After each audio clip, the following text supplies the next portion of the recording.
시골 창녀라는 시는 한국에서 완전히 호불호가 딱 갈렸었어요.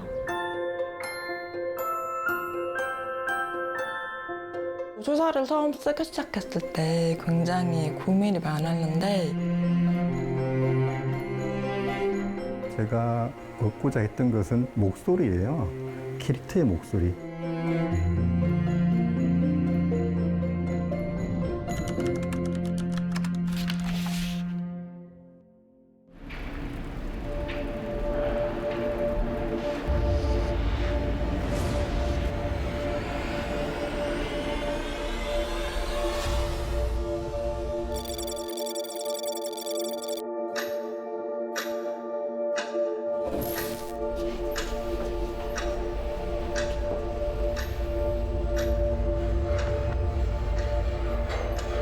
근미래 사회를 배경으로 하는데 그 시기에는 종이책이 많이 사라져서 도서관이 책이 아닌 다른 것들을 보관하는 공간이 되지 않을까 생각을 했어요.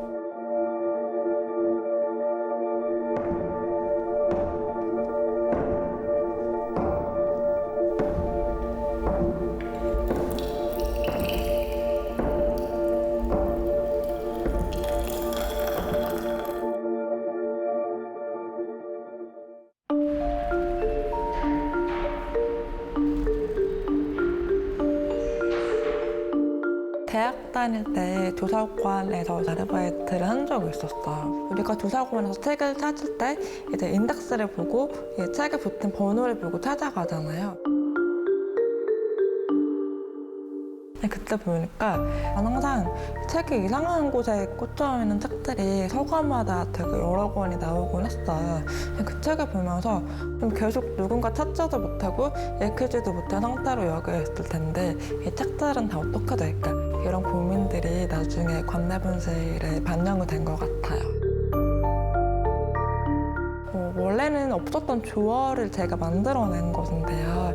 우연히 어떤 사서분이 이 도서관 안에서 책이 분실되면 그냥 외부에서 분실되는 것보다 더 찾기 어렵다. 이렇게 쓰신 말을 보고 마치 소설 속에 나오는 김연아 씨의 존재와도 비슷하지 않은가 그렇게 생각을 했습니다.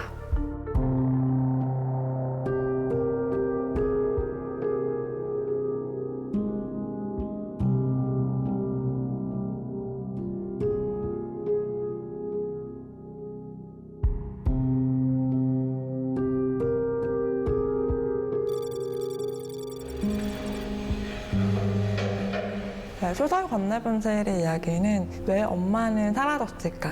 인덱스가 실종된 것은 엄마의 생전 삶과 어떤 관계가 있을까? 이런 질문들을 던지는 그런 이야기입니다.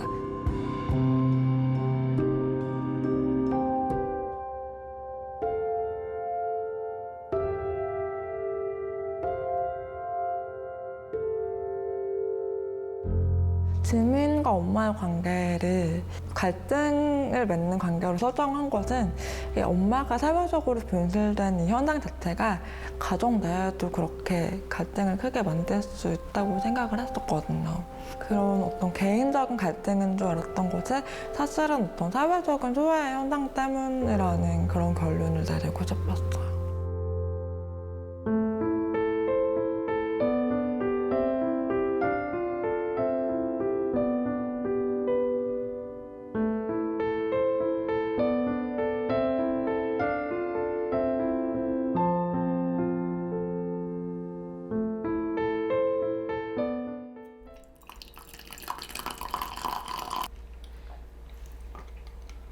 굉장히 인풋을 많이 해야 조금 쓸 수 있는 타입이에요. 대학을 졸업할 때쯤에 우연히 소설 작법서를 읽게 됐는데 꼭 재능이 있어야 좋은 글을 쓰는 건 아니라고 그럼 여태까지 공부 많이 해왔던 것처럼 소설도 한번 공부해서 써보자.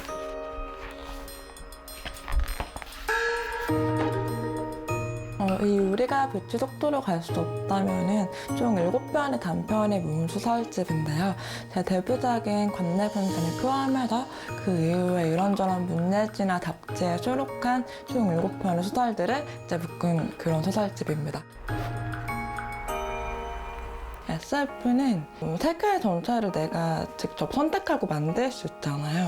그러다 보니까 작가의 생각이 굉장히 선명하게 드러나는 장르예요.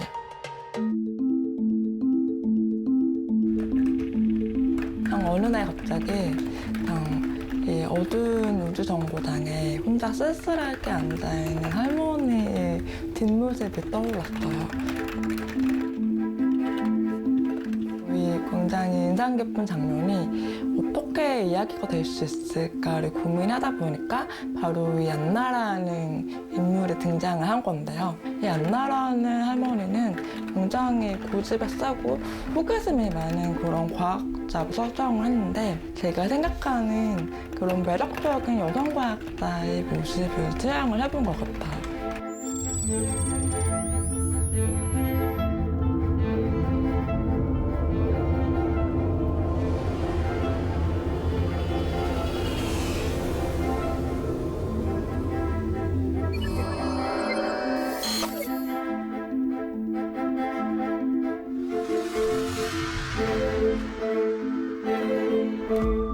저는 안나라는 캐릭터가 굉장히 여러 가지 욕망을 가지고 있었을 거라고 생각을 해요. 아마 안나에게는 무엇보다도 자신의 연구의 끝을 보고 싶다라는 그런 갈망이 있었을 것 같습니다.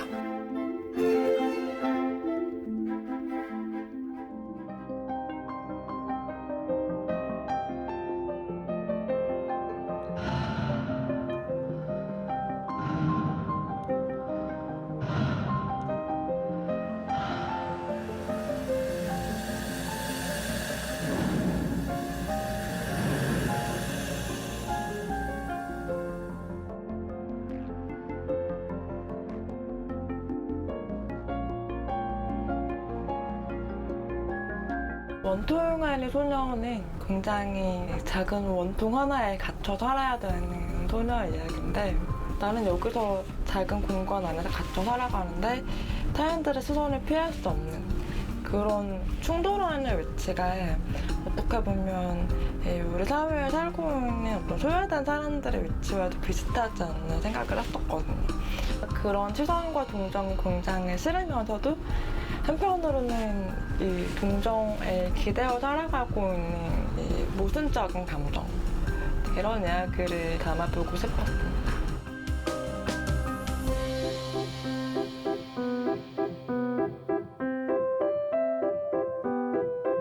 지금까지는 뭔가 좀 사건이 강력하게 나오거나 뭔가 좀 죽음에 관련된 그런 이야기를 자주 다뤘다면 앞으로는 되게 소녀의 성장서나 조금 잔잔한 그런 이야기를 한번 써보고 싶다고 생각하고요. 미래에 어떤 작가가 될지는 조금 약간 멀게 느껴지는 것 같아요, 저에게는. 이 소설을 처음 쓰기 시작했을 때 굉장히 고민이 많았는데 내가 좋아하는 작품은 있지만 내가 쓰고 싶은 작품이 없다는 생각을 많이 했거든요. 그게 창작자들에게는 큰 원동력일 수 있다는 거예요. 내가 쓰고 싶은 작품이 아직 세상에 나와 있지 않다는 거.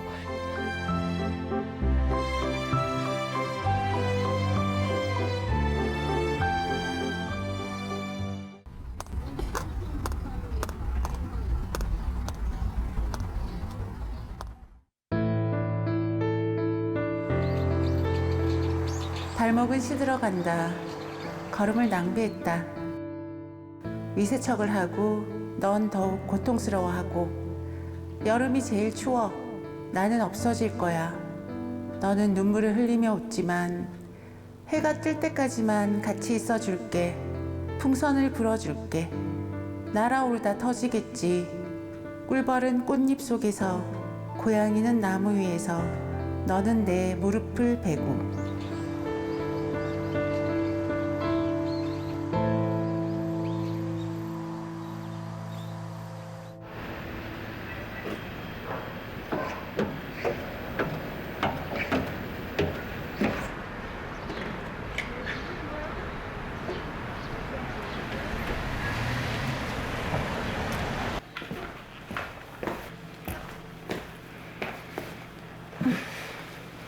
책방을 하면 재밌을 거라고 생각했어요. 예전에 1950년대인가? 박인환 선생도 종로에서 작은 책방을 했었는데 이름이 뭐였더라?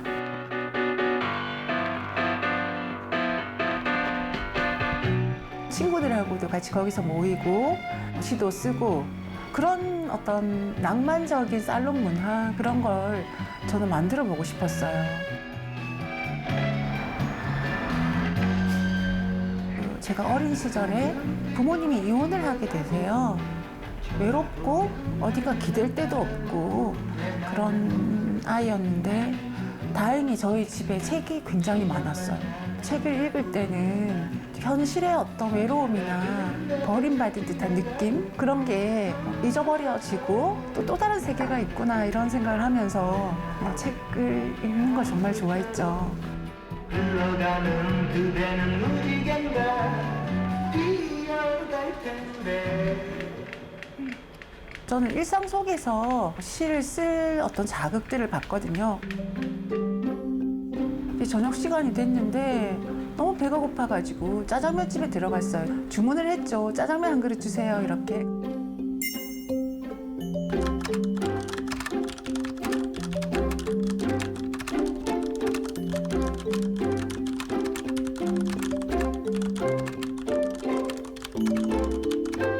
내가 하지 않은 말로 많은 어떤 잘못을 한 사람처럼 그런 오해받기도 하고 그랬던 뭐 여러 가지 사회 생활을 하면서 겪었던 일들이 떠오르더라고요. 그 출판사에 일이 있어서 이제 서울에 왔는데 지하철을 타게 됐어요. 근데 어떤 분이 계속 제 엉덩이를 만지는 거예요. 히스테리아 김이듬. 이 인간을 물어뜯고 싶다. 달리는 지하철 안에서 널 물어뜯어 죽일 수 있다면 야 어딜 만져. 야야 손 저리 치워. 곧 나는 찢어진다. 찢어질 것 같다. 발작하며 울부짖으려다 손으로 아랫배를 꽉 누른다. 돌아보면서 아저씨 지금 뭐 하시는 거예요? 그랬더니 내가 어쨌다고 그러냐고 이 여자 왜 이래? 막 그러는 거예요. 저희가 되게 이상한 사람처럼 오해를 받게 되더라고요. 저는 그런 게 있어요. 나에게 되게 생각지 않은 뭐 좋은 일이나 나쁜 일이 있을 때 이거를 시를 쓰라고 하는 어떤 계시인가?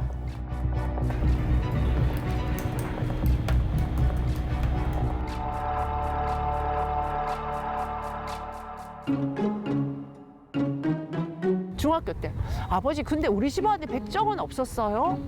진주는 기생이 유명한데 기생 없었어요? 그럼 아버지가 무슨 이렇게 불경스러운 소리를 하냐면서 우리 집안에는 다 그런 이 나라에 꼭 필요한 그런 인재들만.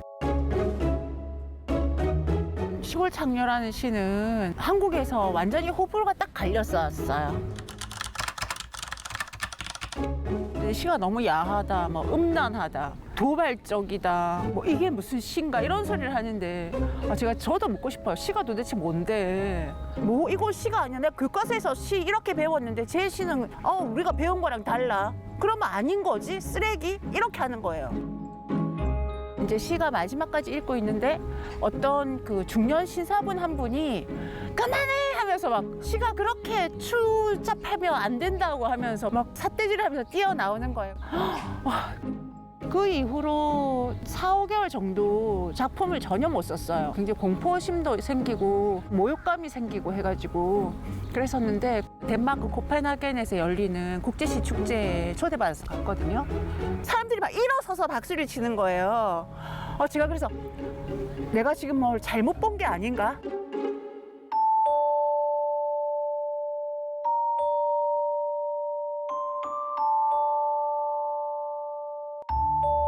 시골 창녀 김이듬. 진주에 기생이 많았다고 해도 우리 집안에는 그런 여자 없었다 한다. 우리 집안에 연료는 있어도 기생은 없었다 한다. 악마라도 빨고 또 빨고 계속해서 빨 심정이 된다. 자다가 일어나 밖으로 나와 절박하지 않게 치욕적인 감정도 없이 커다란 펜을 문 채 나는 빤다. 시가 쏟아질 때까지. 나는 감정 갈고 시인이라고 소개할 때면 장렬하고 자백하는 기분이다. 조상 중에 자신을 파는 사람은 없었다. 너처럼 나쁜 피가 없었다고 아버지는 말씀하셨다. 펜을 불끈 쥔 채 부르르 떨었다. 나는 지금 지방 축제가 한창인 달밤에 늙은 천기가 되어 양손에 칼을 들고 춤춘다.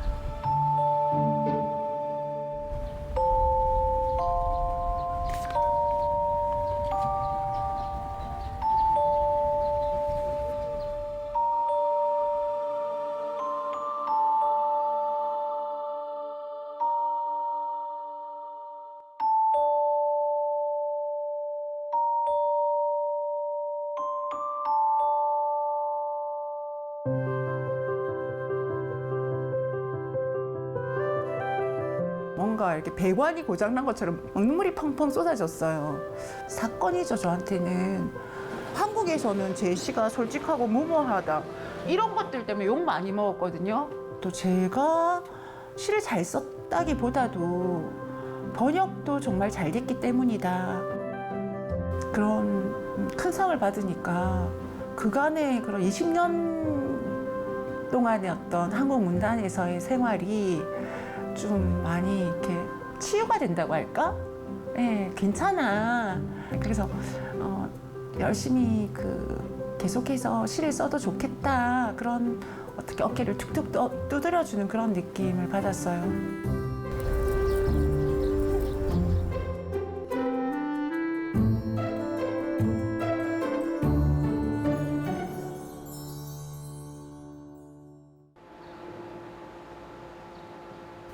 이 소설집에 실린 소설들을 쓰기 위해서 나는 그간 수많은 책들을 읽었다. 그렇게 많은 책을 읽은 까닭은 그 나가 궁금했기 때문이다. 그런 이유로 읽은 많은 책들이 이 소설집에는 숨어 있다. 1인칭, 나, 내 눈으로 바라본 세계. 이제 안녕이다. 왜냐하면 나는 정말 거짓말쟁이가 돼버렸으니 이 책에서 나는 너무 많은 거짓말을 늘어놓았다. 나는 천국에 들어가기가 좀 어렵게 됐다. 그 생각을 하니 배가 고프다. 이 책의 제목을 빌리자면 나는 유령 작가가 됐다.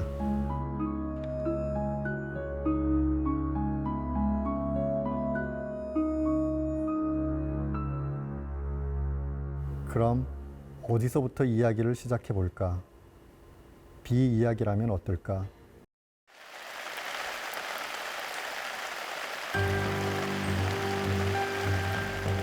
가슴의 가장 깊은 곳까지 스며들어서는 삶을 온통 뒤흔들어 놓는 빗줄기 말이지.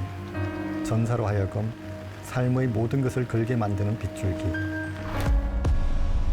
그러니까 1950년 10월 19일 변경의 하늘로 하루 종일 구름이 몰려들어 어두워지는가 싶더니 해가 질 무렵이 되자 빗방울이 떨어지기 시작했다네.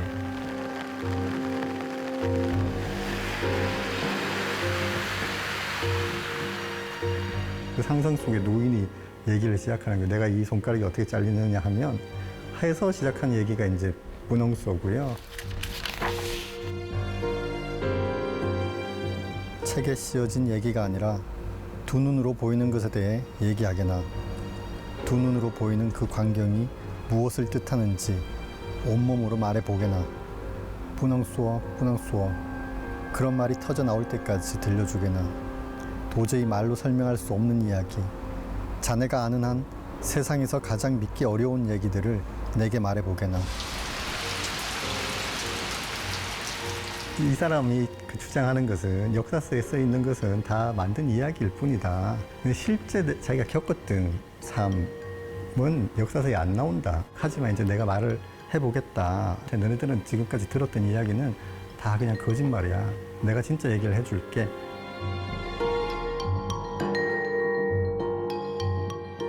제가 얻고자 했던 것은 목소리예요. 그래서 그 캐릭터의 목소리.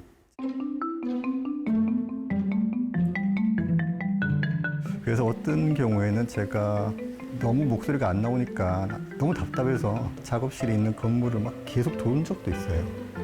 너무 화가 나서 왜 안 나오는 거야. 그러다가 어느 순간에 이제 이야기가 이제 쏟아져 나오기 시작을 하는 거죠. 그러면은 이렇게 받아 적는 듯한 느낌이 강해요. 그래서 이제 그 소설들을 다 쓰고 난 뒤에 말하자면 난 대필한 게 아닐까라는 생각을 하게 됐어요. 유령 작가라는 거는 우리말로 정확하게 옮기면 대필 작가가 되겠죠. 그래서 소설을 쓴다는 것은 딴 사람들의 목소리를 제가 그대로 받아서 전하는 일이 아닐까라고 생각을 하게 됐어요. 그래서 그 제목을 떡하니 이제 그 제목으로 딱 붙이게 된 거죠. 나는 이제부터 그동안 말하지 못했던 어떤 사람들의 목소리를 다시 들려주는 일을 하고 싶다 하면서 선언하듯이 쓴 거죠.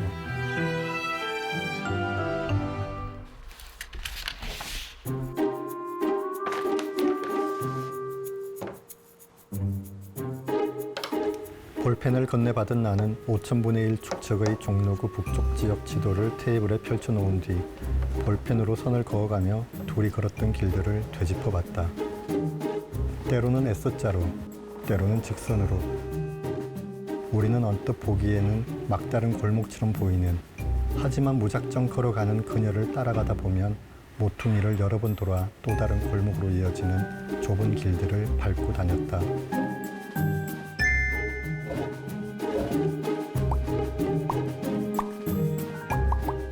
어느 날 우연히 헤어진 전철을 만나게 됐고 뭐 둘이 어색한 상황이니까 조금 안부나 물어보고 갈 생각이었는데 이 전처가 안 헤어지고 걷기 시작을 해서 둘이 걸으면서 얘기를 하고 돌아와서는 왜 헤어진 시점에 전처가 걷자고 했을까 이 질문을 가지고 있는 거죠, 주인공이.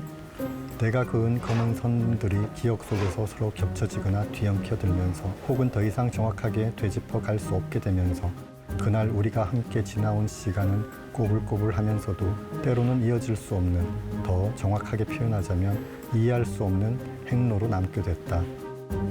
말하자면 억지를 부리는 거죠. 그 개동에 있는 백송이라는 그 소나무 주변으로 이렇게 한 바퀴 돈 것 같다라고 억지를 부리면서 이게 우연이 아니다, 이것은 필연이다 라고 주장을 하는 얘기입니다. 우리의 역사 전체, 한국가의 역사라든지 인류의 역사 역시 우연히 벌어진 일들을 다 필연인 것처럼 주장하는 이야기들로 구성이 되어 있다 라는 얘기를 하고 싶었던 거예요.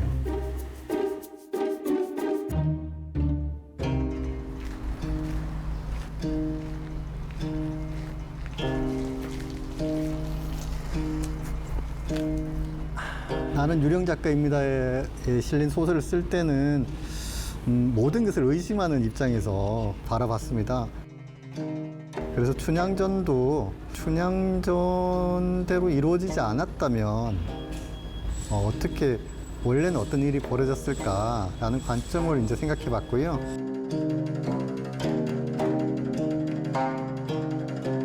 재밌어서 계속 조사를 하다 보니까 이 춘향전이라는 이야기 속에 담겨 있는 다른 이야기가 또 있을 수 있다.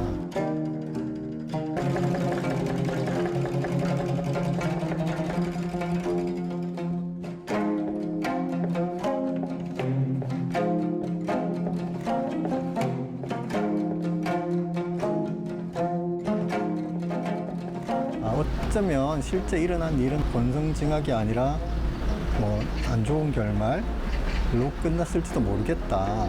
하지만 이야기는 왜 다 권성징악이 됐을까?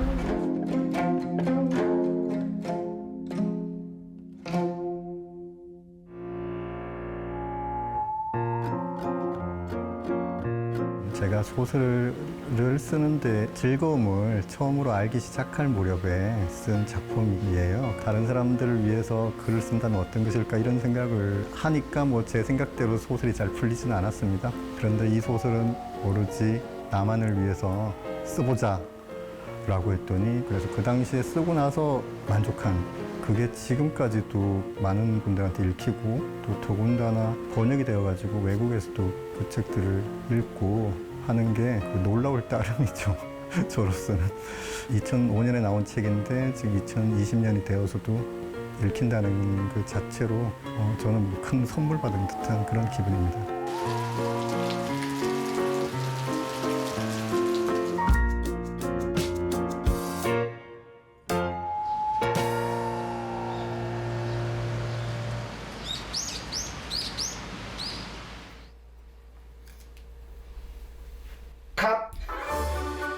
관람차 타니까 무섭더라고.